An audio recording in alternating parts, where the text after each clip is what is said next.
Eu nasci em São Paulo, na década de 70, em 1970, ano de exceção duríssimo, né? E minha família é toda baiana, meus pais, meus avós, como muitos nordestinos, foram para São Paulo em determinada época, nasci em São Paulo, mas desde sempre vindo para Salvador. Então Salvador, desde muito cedo, é minha referência cultural, tá presente o Mar de Salvador. Era uma coisa que eu passava o ano inteiro sonhando em estar aqui no Mar de Salvador.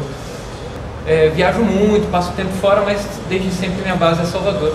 Eu sempre senti Salvador como um lugar fascinante, complicadíssimo, e que de alguma maneira eu poderia e deveria, um terreno fértil para que eu colocasse a minha energia, para que de alguma maneira eu pudesse transformar a cidade sem estar nessa política tradicional, chata, etc. Meu avô, por parte de pai, ele morreu muito precocemente, aos 39 anos.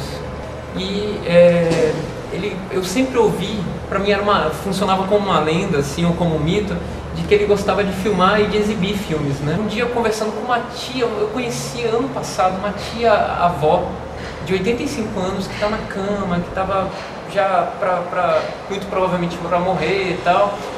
E ela falou que tinha algumas coisinhas que ela guardava do meu avô.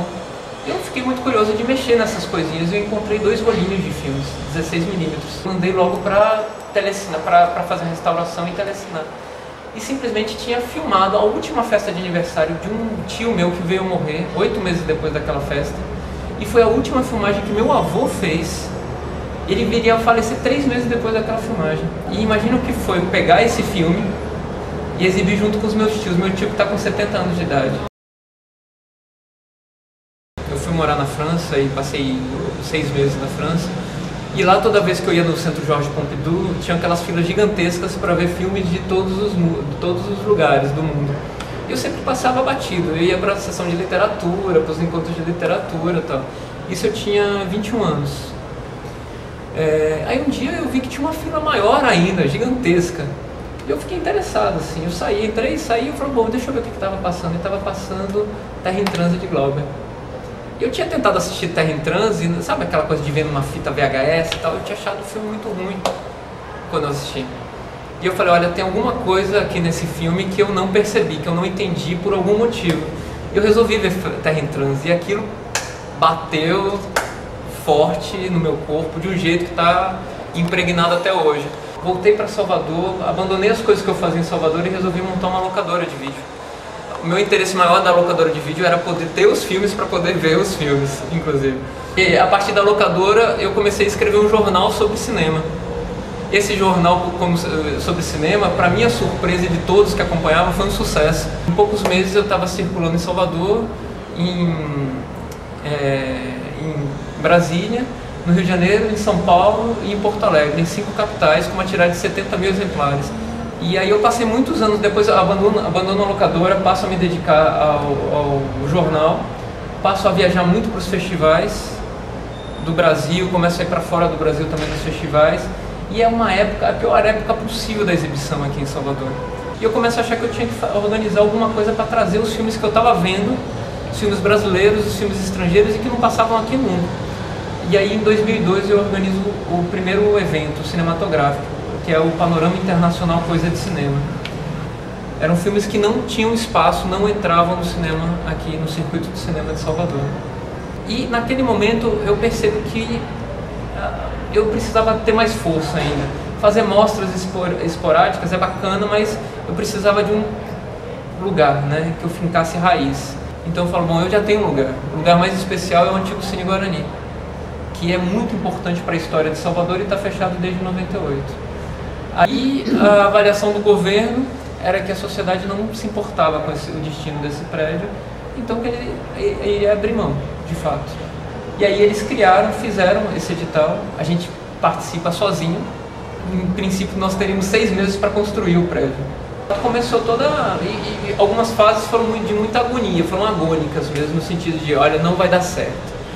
Parecia que ia dar, não dava, tá, não sei o quê, porque tudo conflui para as pessoas não acreditarem que esse ponto, esse lugar, comercialmente, culturalmente, socialmente, seja um ponto interessante.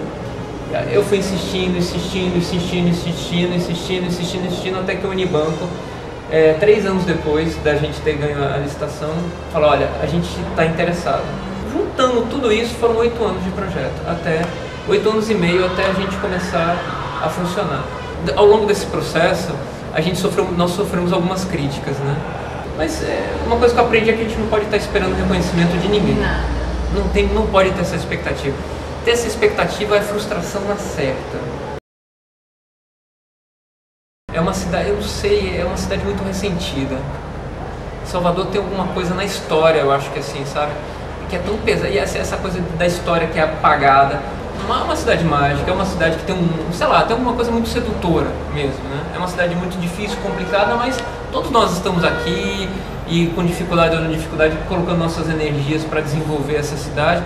Então a gente está aqui por coisas muito especiais, que tem uma história, tem uma cultura, tem um monte de coisa que é muito especial aqui. Mas ao mesmo tempo a gente vê pessoas muito talentosas que estão paradas, que estão em camisa de força. E essas pessoas muito talentosas botam toda a sua mágoa de não estar na posição talvez que elas deveriam estar contra a pessoa que está fazendo. Porque aqui em Salvador a gente está ainda na coisa do ou é amigo ou é inimigo, né? A gente vive ainda essa fase, a gente não tem espaço de chegar e falar, olha, eu não gostei do que você fez por isso.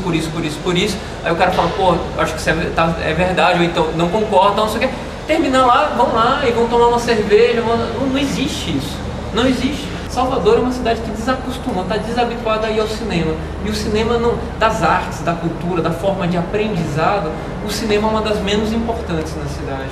O objetivo da gente é criar esse público de novo. A gente tem uma produção invejável, assim, sabe? São muitos filmes brasileiros sendo produzidos. Mas eu acho que o cinema brasileiro ainda está amortecido, né? Está meio sedado, assim. O cinema brasileiro funciona uma espécie de ciclos, né? Então teve o ciclo da chanchada, ciclo da porno chanchada, ciclo do nananana, e eu acho que tá todo mundo muito com medo, assim. Todo mundo quer continuar aqui, quer que esse ciclo continue por muito tempo, quer dizer, não deixe de ser um ciclo e vire de fato alguma coisa permanente. Tá faltando autenticidade, tá faltando força no cinema nacional. E a gente tem esse estigma de Glauber Rocha, né? Todo mundo vai fazer seu primeiro filme, parece que todo mundo é Glauber Rocha. E não é assim, né? Então tem que fazer o primeiro, tem que fazer o segundo, tem que fazer o terceiro, tem que fazer o quarto, tem que fazer o quinto, e a gente precisa voltar a aprender a fazer cinema. A gente tem muito trabalho ainda, assim, sabe? Acho que a gente tem muito trabalho pela frente.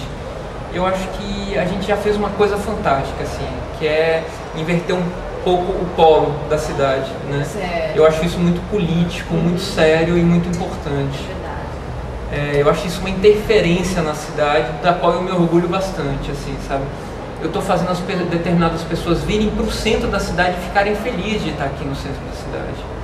E tá à beira da Baía de Todos os Santos, está de frente para Castro Alves, dentro de um espaço que tem o nome de Glauber, ao lado de um espaço que tem o nome de Gregório de Matos, ao lado da Barroquinha, da igreja da Barroquinha, onde simbolicamente está o axé da Bahia enterrado, né? Assim, é um projeto potencialmente muito amplo, né? Então falta a gente crescer, ter força para conseguir fazer um pouco dessas coisas todas. Não sei se a gente vai conseguir fazer tudo, mas o máximo possível. Eu nunca me interessei muito pelo Oscar, assim, com raríssimas exceções, assim, sabe? Às vezes que eu me dispus assim de ver o Oscar, eu dormi, eu fiquei entediado, eu achei chato pra caramba, eu nunca me interessei particularmente. Agora eu acho que a gente está numa safra até mais razoável de filmes do Oscar, né? O Lutador, cara, é um filmaço, e esse filme tá no Oscar, gente. É melhor que 80% do cinema nacional, é um filme do Oscar. É melhor do que 80% do filme iraniano, porque é um filme muito bom, é um filme acima da média. Tem muita gente que foi importante sendo negativo, inclusive, sabe? Sabe aquela pessoa que chega pra você e fala, isso não vai dar certo, ou então um cara te esculhamba, aí vem alguma força de lá de dentro e você fala, cara, eu vou mostrar pra esse filho da puta. Crítica, né? Isso aí. Essa coisa que o cara vem pra destruir e você fala, não, eu vou passar por cima disso. Eu tenho alguns encontros que em princípio eram tão negativos, mas que aquilo me fortaleceu de uma maneira que eu não sei te explicar como.